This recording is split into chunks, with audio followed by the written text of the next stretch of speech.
dans la série coffret, sans coffret, polar français. Cette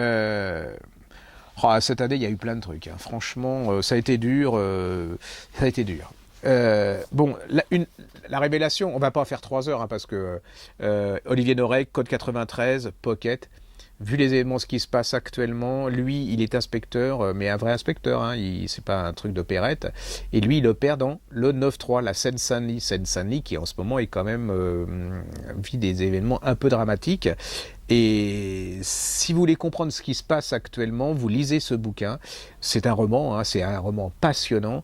C'est une intrigue qui se passe dans le milieu des cités, avec les dealers, et puis les dealers qui n'ont pas d'âge, hein, depuis l'âge de 13 ans jusqu'au vieux monsieur. Ça manque pas d'humour, en particulier l'histoire du chat et du micro-ondes, qui est quand même, si vous avez un chat ou si vous avez un micro-ondes, essayez de ne pas mettre les deux en même temps, parce que vous verrez, il va y avoir ça marche pas tellement. C'est absolument génial, c'est indispensable pour comprendre ce qui se passe actuellement, puisqu'il se passe dans notre pays. Il juge pas, il décrit, et en plus l'intrigue est absolument passionnante, originale, et puis bien dans notre époque. Ça s'appelle Code 93, Olivier Norek, chez Pocket, c'est une des révélations de cette année. Alors ça, c'est moins connu, hein. C'est Patrick Péchereau, La saga des brouillards, la trilogie parisienne. C'était paru en folio. Il y avait trois volumes, ils l'ont fait en 3. C'est un peu comme la saga parisienne, vous savez, cette fameuse histoire saga parisienne qui racontait l'histoire d'une famille. Et à travers l'histoire de cette famille, c'est chez Paris. Et là, c'est à travers 3 polars absolument captivants. En fait, c'est toute l'histoire de Paris, de l'entre-deux-guerres à nos jours. Je suis forcé de dire derrière parce que et c'est absolument extraordinaire, c'est-à-dire c'est les coulisses de notre société à travers des meurtres, à travers des enquêtes. Une fois que vous êtes dedans, vous ne lâchez plus non plus, c'est ce que j'aime, il écrit bien. Et puis on vit le moment, c'est-à-dire qu'il arrive à nous replonger, on arrive à se retrouver dans ce Paris de cette époque, allez-y, c'est une autre manière d'apprendre l'histoire, ça s'appelle La saga des brouillards de Péchereau chez Folio, la couverture est abominable.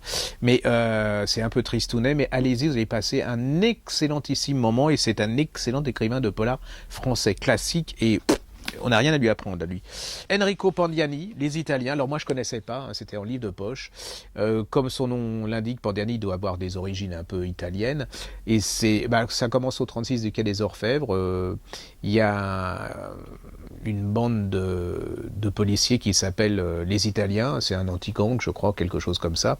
Et ils sont en train d'interroger les gens, de remplir. Ils sont à leur bureau. Et là, il y a une fusillade qui intervient d'un sniper de l'autre côté de la Seine, et il y a une grande partie de cette brigade qui va être décimée. Il y a un inspecteur là-dedans qui décide de reprendre le flambeau. Ils sont un peu machiavéliques. Une des personnages centraux de ce roman, c'est une transsexuelle, c'est-à-dire que ce type qui est quand même genre Lino Ventura et Jean Gabin, vous voyez, pour vous cerner le personnage, c'est un côté Audiard, hein, avec un peu de Verneuil dans le roman. Et bien ce personnage, il a du mal avec la dame qui est un monsieur, ou le monsieur qui est la dame, vous voyez, donc il ne sait pas si... et tout le livre, ça va être ça, puis vous allez voir comment il va s'habituer à cette dame. C'est un des premiers polars où il y a un transsexuel qui fait partie intégrante de l'histoire. C'est hyper sophistiqué dans la psychologie, c'est-à-dire que tout le monde se reconnaîtra dans les personnages, c'est-à-dire que c'est vrai que c'est pas évident à cet inspecteur de savoir à qui il a affaire, comment il doit réagir, et puis la transsexuelle, elle a aussi ses états d'âme, et puis elle lui pardonne rien à l'autre en face. C'est plein d'humour, c'est hyper bien écrit.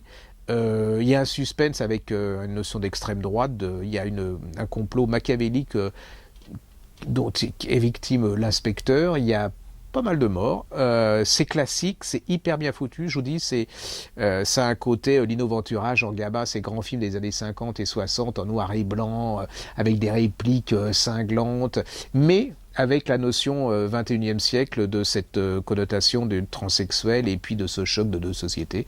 C'est absolument bien foutu. C'est un vrai film. Je ne sais pas s'ils ont fait ou ils feront un film, mais là, il y a vraiment un film à faire. Ça s'appelle Les Italiens d'Enrico Pandiani. C'est en livre de poche. Et puis, ça, c'était notre chouchou. Hein. Ça s'appelle Celui dont le nom n'est plus, de Manzor, en pocket. Je vous raconte, ça se passe à Londres. On assassine des gens. On leur prend certains organes vitaux. On ne sait pas pourquoi. Top de chez top. Enfin, nous, voilà, c'est un des plus gros succès de la Griffe Noire. Et je crois qu'ils vont en faire un film bientôt. Donc, vous ne posez même pas la question, vous l'achetez. Un Manzor, celui dont le nom n'est plus, c'est en pocket.